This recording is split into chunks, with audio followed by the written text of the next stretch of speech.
कोहसारों, सब्ज़ाज़ारों और आबशारों का देश बालाकोट, जहाँ ज़िंदगी फूलों की मानिंद खूबसूरत, झरनों जैसी सुरीली और दरिया की तरह रवां दवां थी,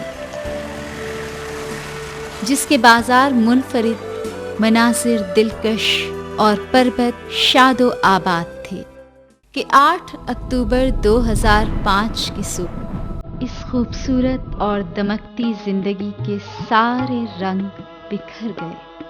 पाकिस्तान की तारीख़ के खौफनाक तरीन ज़लज़ले ने न सिर्फ बालाकोट शहर को सफ़ाए हस्ती से मिटा डाला, बल्कि इस क़यामत ने आज़ाद कश्मीर के दारुल हुकूमत मुज़फ़्फ़राबाद को भी अपनी लपेट में ले लिया। इस नागहानी आफत का शिकार होने वाले आज़ाद कश्मीर और सूबा सरहद के दीगर इलाकों में बाग, गढ़ी दुपट्टा, अटमकाम, बटल, पटगराम, अलाई और शांगिला काबिल ज़िक्र हैं। सिर्फ 29 सेकंड्स में हंसते बसते शहर खंडरात और मलबे का ढेर बन गए। स्कूलों के मैदान, खेत खलियान कब्रिस्तानों में तब्दील हो गए और यूं जन्नत नज़ीर वादियों में नग़्मा बुलबुल की जगह चीखों, आहों और सिसकियों ने ले ली। चली है रूह जिस्म जान को छोड़े, ये होना था, बहुत चाहा था हंसना, पर मुक़द्दर में तो रोना था। अगरचे इस अजीम सानहे का ना तो किसी को अंदाज़ा था और ना इसकी तैयारी, लेकिन मुश्किल की इस घड़ी में जहां पूरी पाकिस्तानी कौम ने जुर्रत व अज़्म से अपने मुसीबत ज़दा भाइयों की बेदरेग मदद की, वहां इलाक़ाई, मुल्की और बैनुल अक़वामी फ़लाही तंजीमों ने भी ज़लज़ला ज़दगान की हर मुमकिन इमदाद की। इन इदारों में संगी तरक्याती फाउंडेशन भी पेश रहा। 8 अक्टूबर के सानहे के सिर्फ चंद मिनट बाद संगी ऑक्सफेम बरतानिया, नॉविब नॉर्वे एम्बेसी और पाकिस्तानी फ़लाही इदारे आपस में राबते में थे और उसी शाम ज़लज़ले से मुमकिना तबाही पर हंगामी तज्ज़ियाती रिपोर्ट तैयार की जा चुकी थी। इस रिपोर्ट की तकमील में संगी से मुंसलिक दही तंजीमों और आफात से मुताल्लिक उनकी साबिका तरबियत ने मरकज़ी किरदार अदा किया। इदारे में हंगामी हालत का ऐलान किया गया और बावजूद छुट्टी के संगी के मुलाजमीन इस्लामाबाद और एबटाबाद के दफातर में जमा हुए, जिनमें कई ऐसे थे जिनके अपने घर बार ज़लज़ले से तबाह हो चुके थे। ये सानिया जहाँ पूरी कौम और बिलखुसूस हज़ारा और आज़ाद कश्मीर के अवाम के लिए एक आजमाइश था, वहाँ संगी के स्टाफ के लिए भी एक ये बहुत बड़ा चैलेंज था। संगी का ज़्यादातर स्टाफ चूँकि इसी इलाका से ताल्लुक़ रखता है, लिहाजा तकरीबन 90% स्टाफ ऐसा था जिनके ख़ानदान बुरी तरह इस ज़लज़ला से मुतासर हुए। जब ये ज़लज़ला हुआ उस दिन संगी में मामूल की छुट्टी थी, इसलिए स्टाफ घरों को गया हुआ था, लेकिन मामले की नज़ाकत को समझते हुए फौरी तौर पर संगी में हमने एक हंगामी हालात का ऐलान किया।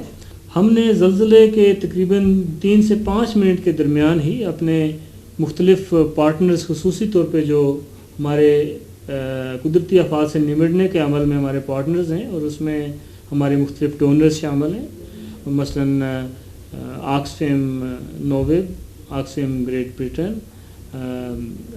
रॉयल नॉर्वेजियन एम्बेसी और UNDP, इनके साथ हमने फौरी तौर पे रब्ता किया और हमने 2 या 3 घंटे के अंदर पहली तज्ज़ियाती रिपोर्ट के ऊपर काम शुरू कर दिया। टीमें फील्ड में भेज दी और हमें ये भी फ़ायदा हुआ कि हमारे जो पार्टनर्स थे फील्ड में, उन्होंने भी संगी के साथ रब्ते शुरू कर दिए और उन्होंने अपने अपने इलाके में ज़लज़ले की शिद्दत और उससे होने वाले नुकसान के बारे में हमें आगाह किया। इस पूरे काम में जहाँ संगी के तकरीबन 200 से ज़ायद स्टाफ ने दिन रात मेहनत की, वहाँ पूरी दुनिया और पाकिस्तान से तकरीबन 600 والنٹیئرز نے بھی سنگی کے اس کام میں بھرپور ساتھ دیا۔ چیلنج سے نمٹتے ہوئے سنگی اسٹاف نے ابتدائی دنوں میں 22 گھنٹے مسلسل کام کیا اور اس خدمت کے دوران اپنے قیمتی کارکن طارق کی قربانی بھی پیش کی۔ طارق وادی کاغان کے گاؤں منور میں ہیلی کاپٹر کا پر لگنے سے موقع پر شہید ہو گئے۔ متاثرین کی فوری ضروریات کو مد نظر رکھتے ہوئے سنگی نے صوبہ سرحد کے 3 اور آزاد کشمیر کے 1 متاثرہ ضلع میں شیلٹر، خوراک، پانی اور صحت و صفائی میں مدد دینے کا فیصلہ کیا۔ اکتوبر 10 اور 11 تک 200 خاندانوں کو شیلٹر فراہم کیے گئے اور 30 مارچ تک شیلٹر حاصل کرنے والے گھرانوں کی تعداد 60,000 تک پہنچ گئی۔ میرا نام فضل رفیع ہے، میں سلائی تنظیم کانڈر پیمال شریف کا صدر ہوں، اور سنگی نے ہمارے ساتھ جو تعاون کیا ہے وہ قابل تعریف ہے۔ میری بہن کا نام نبیلہ بی بی، وہ فوت ہو گئی اور میں باغی میں اپنے گھر گئی۔ میرے گھر میں میری والدہ اندر ہی تھی، ان کو نکالا اور میرے ساتھ کی جو لڑکیاں کوئی فوت ہو گئی، کوئی زخمی ہو گئی، اور جب گھر گئی بہت زیادہ تباہ بربادی ہو۔ وہاں سے ہم ادھر آ گئے۔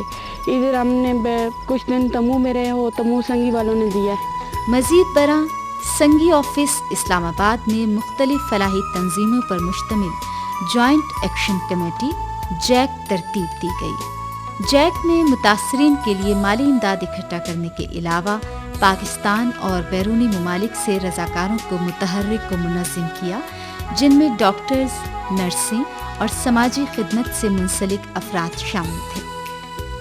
ان رضاکاروں کا تعلق مختلف فلاحی تنظیموں جن میں ایس پی او، عورت Foundation, Rozan, Kashf Foundation, Hands, Care Pakistan, Sahil, Friends of Mind, S D P I, شرکت کا اور خوئندو کور وغیرہ شامل ہیں۔ جوائنٹ ایکشن کمیٹی ایک طریقہ کار ہے جو ہمارے نان گورنمنٹ اداروں نے ہمیشہ استعمال کی ہے جب بھی ایسا کوئی ایشو آیا ہے جس میں ایک دم سے اکٹھے ہو کر کام کرنے کی ضرورت ہے۔ اسلام آباد میں سنگی کے آفس میں ہی سیکریٹریٹ بنایا گیا، اس میں مختلف کمیٹیز بنی جو مختلف جو کام تھے، جیسے فائنینس تھا، پرچیزز تھیں، یا پھر لیو کا تھا، والنٹیئرز تھے، پھر میڈیسنز تھیں، تو ان کی مختلف کمیٹیز بن گئیں اور تقریباً 500 سے اوپر میرے خیال میں والنٹیئرز ان نے ٹرین کیے اور آگے بھیجے، اور رات کے 2 بجے تک والنٹیئر جو جہاں آ رہے تھے وہ کام کر رہے تھے۔ جوائنٹ ایکشن کمیٹی جو بنائی گئی، یہ سارے پاکستان سے ادارے جو پہلے سے ہی منسلک تھے سنگی کے ساتھ کسی نہ کسی طریقے سے، اس میں وہ اکٹھے ہوئے اور اس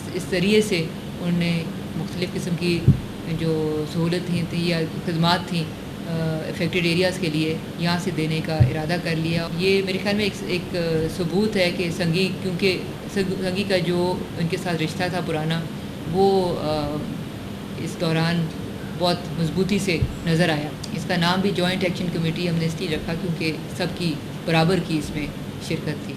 سنگی ویب سائٹ پر باقاعدگی سے دی جانے والی تازہ ترین معلومات نے رضاکاروں کو محرک کرنے اور عطیات اکٹھا کرنے میں کافی مدد کی۔ سنگی کے ساتھ امدادی کاموں میں شریک ہونے والے دیگر چیدہ اداروں میں SIDA, UNDP، Asia Foundation, Plan International, Save the Children Fund, IUCN اور مخیر حضرات بھی شامل تھے۔ زلزلے سے بے گھر ہو کر کھلے آسمان تلے بسیرا کرنے والے متاثرین کے لیے سنگی نے فلاحی اداروں کے تعاون سے بلا تفریق امدادی سامان فراہم کیا جو بین الاقوامی معیار کے مطابق تھا۔ علاوہ ازیں ورلڈ فوڈ پروگرام کے ساتھ ایک معاہدہ کیا گیا جس کے تحت تحصیل بالا کوٹ کے مختلف علاقوں میں راشن تقسیم کیا گیا۔ موسم سرما کے دوران سنگی نے بالائی مقامات پر واقع آبادیوں کے لیے ریت کی بوریوں، لکڑی اور جستی چادروں کے استعمال سے عارضی شیلٹر تعمیر کیے۔ اس کے علاوہ متاثرہ آبادیوں کے لیے بانڈی کی طرز پر عارضی گھر اور مویشیوں کے لیے چھپر وغیرہ تعمیر کیے گئے۔ संगी ने कुदरती आफात से निमटने और इंसानी इस्तेदाद-ए-कार को बढ़ाने का काम कई पहले शुरू कर दिया था, जिसके तहत 200 डिजास्टर मैनेजमेंट कमेटीज बनाई जा चुकी थी, जिनकी बदौलत संगी मुस्तैदी से ज़लज़ले जैसी आफत से निमटने के काबिल हुआ। इसी प्रोग्राम को आगे बढ़ाते हुए संगी ने हाल ही में डिस्ट्रिक्ट मानसेहरा, एबटाबाद, मुजफ्फराबाद और बडग्राम में डिजास्टर मैनेजमेंट फोरम्स का एहतमाम किया, जिन्हें बड़ी पजीराई मिली। आज जबकि खेमा बस्तियां ख़त्म हो चुकी हैं और कोहसारों के बासी अपने अपने देश लौट चुके हैं, संगी का काम अभी बाकी है। पाकिस्तान की जन्नत अर्जी पर नाजिल होने वाली क़यामत सुग़रा ने एक तरफ 83,000 लोगों की जान ली, तो दूसरी तरफ तामीर नौ और बहाली जैसे बड़े चैलेंज से न सिर्फ हुकूमत पाकिस्तान को बल्कि तमाम मुल्की और बैनुल-अक़वामी फ़लाही इदारों को नबरदाज़मा किया। संगी इंशाअल्लाह अवाम के ताउन से इस चैलेंज में कामयाबी से हमकिनार होगा।